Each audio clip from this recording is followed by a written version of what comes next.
Everyone, welcome back to my channel. और मैं आज लेके आया हूँ आपके लिए एक और नई वीडियो जिसमें आपने एपीसी और एमपीसी सीख लिया है। अब सीखना है हमें एपीएस और एमपीएस कैसे निकालते हैं।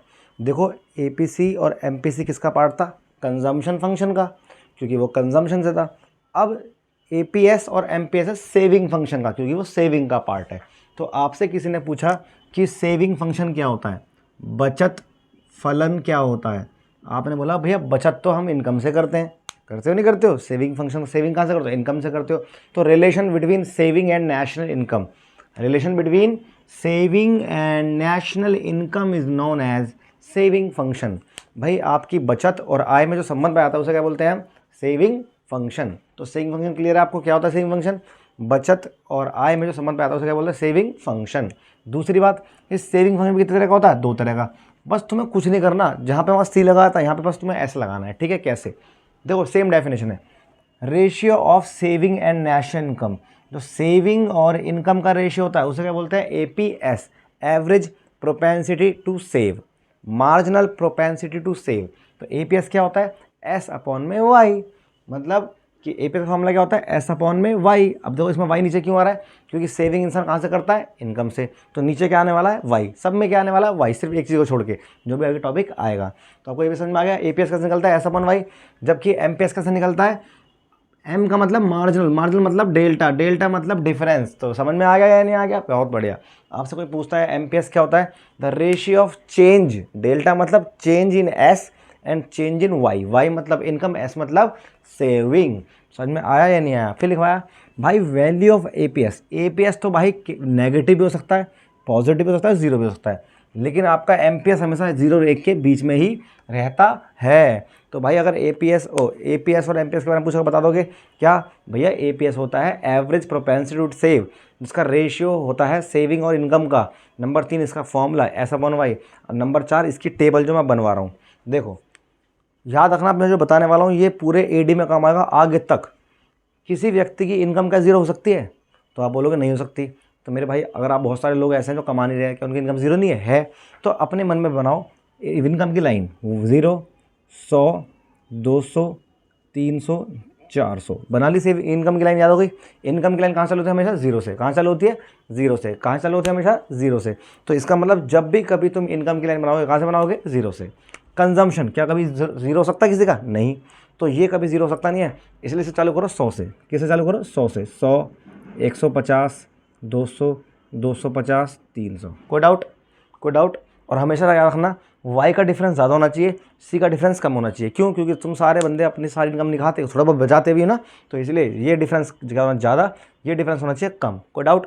अब भाई हमें एपीएस निकालना है, इसका फॉर्मूला था एस अपॉन में वाई। तो एस कहाँ से लाएं? तो भाई एस होता क्या है? सेविंग। सेविंग कैसे करते हो? इनकम में से कंजम्पशन हटा दो तो क्या बचा? सेविंग। तो फॉर्मूला क्या हुआ? y minus C equal to S. S निकालना तरीका समझ में आ गया? y में से क्या माइनस कर दो? सी। तो y में सी माइनस कर दो, 0 में 100 गए, माइनस का 100, एस निकालना आ गया। 100 में से 150 गया, माइनस का 50, 200 में 200 गया 0, 300 में 250 गया 50, 400 में 300 गया 100। तो आपको एस निकालना आ गया। अब अगर एस निकालना आ गया तो एपीएस निकल जाएगा। कैसे? इस एस की लाइन को वाई की लाइन से डिवाइड कर दो। माइनस के 100 को 0 से डिवाइड करो, कुछ नहीं आएगा। माइनस के 50 को 100 डिवाइड करो, माइनस का 0.5। 0 को 200 को करो, 0 आ जाएगा। 50 को 300 करो, कितना आएगा? 0.17 करके आएगा। इसको इससे डिवाइड करो, कितना आएगा? तो 1/0.75 आएगा। कितना आएगा भाई? 100 को डिवाइड करो इससे, 0.25। 4 दूनी 8, 4 5 बिल्कुल सही। तो एपीएस निकालना आ गया। एपीएस कैसे निकलता है? पहले वाई दे रखा हुआ, सी दे रखा हुआ, तो वाई में सी माइनस करा, एस आ गया। अब एस निकालने के बाद मेरे भाई बहुत सीधी सी बात है, वाई की लाइन और एस की लाइन डिवाइड कर दो, तो आपको एपीएस क्लियर। अब निकालते हैं एमपीएस। एमपीएस में वही इनकम हमारी चालू होती है 0, 100, 200, 300, 400, और सी का भी 0 हो सकता नहीं है, इसलिए कहाँ चालू होगा? 100 से। और बीच का डिफरेंस हमेशा 50 का। क्यों? क्योंकि मेरे भाई आपको पता होना चाहिए हम सारी इनकम कंज्यूम करते नहीं हैं। एस कैसे निकलेगा? वाई में सी माइनस कर दो, माइनस का 50, 0, 50, 100। कोई डाउट तो नहीं है? एमपीएस का मतलब क्या होता है? मार्जिनल। मार्जिनल सुनते ही बीच का डिफरेंस। तो मतलब फॉर्मूला क्या होता है? डेल्टा एस अपॉन में डेल्टा वाई। तो कैसे निकालोगे? पहले नंबर पर कुछ नहीं होता, पक्की बात है। अब देखना यहाँ कितना अंतर? 100 का। यहाँ भी कितना अंतर? 100 का। यहाँ भी कितना अंतर? 100 का। यहाँ भी कितना अंतर? 100 का। तो सबके अपॉन में 100 लिख लो एक बार, फटाफट सॉल्व हो जाएगा। लिख लिया। अब नीचे सॉल्व करो, 100 में से 50 गए कितना बचा 50, 50 में 0 गए तो 50 ही बचेगा। 0 में से माइनस करो माइनस का 50, तो 0 माइनस माइनस का 50 माइनस प्लस, तो कितना आ गया 50। माइनस का 50 प्लस माइनस का 50 माइनस माइनस प्लस, तो कितना आएगा 50। ये सॉल्व करने पे सबका कितना आ रहा है 0.5 0.5 0.5 0.5। तो एमपीएस निकालना आया नहीं आया। तो हमेशा अगर एमपीएस निकालना हो तो एस के बीच का डिफरेंस, एमपीसी निकालना हो सी के बीच का डिफरेंस, ए वाले निकालना हो तो सामने सामने डिवाइड। तो इस तरीके से हमने आज सीखा क्या, एपीएस और एमपीएस निकालना। पिछले वाली वीडियो में हमने सीखा था एपीसी और एमपीसी निकालना। तो इस तरीके से चार चीज़ निकालनी आपको आ गई अच्छे से, कोई डाउट तो नहीं है। अब भाई अगर तुमने ये दोनों वीडियो अच्छे से देख ली तो तुम्हें एडी पढ़ाना बहुत ही आसान हो जाएगा, क्योंकि बच्चों को एडी समझाने में बहुत दिक्कत होती है, क्योंकि उन्हें ये पता नहीं होता है। तो इनको देखकर आप पहले अपना कॉन्सेप्ट पक्का करना है, ठीक है। वीडियो अच्छी लगे तो इसे लाइक करो, शेयर करो, फॉलो करो, सब्सक्राइब करो, सब करो, क्योंकि हम भी आपके लिए पूरी तरीके से मेहनत कर रहे हैं। ओके।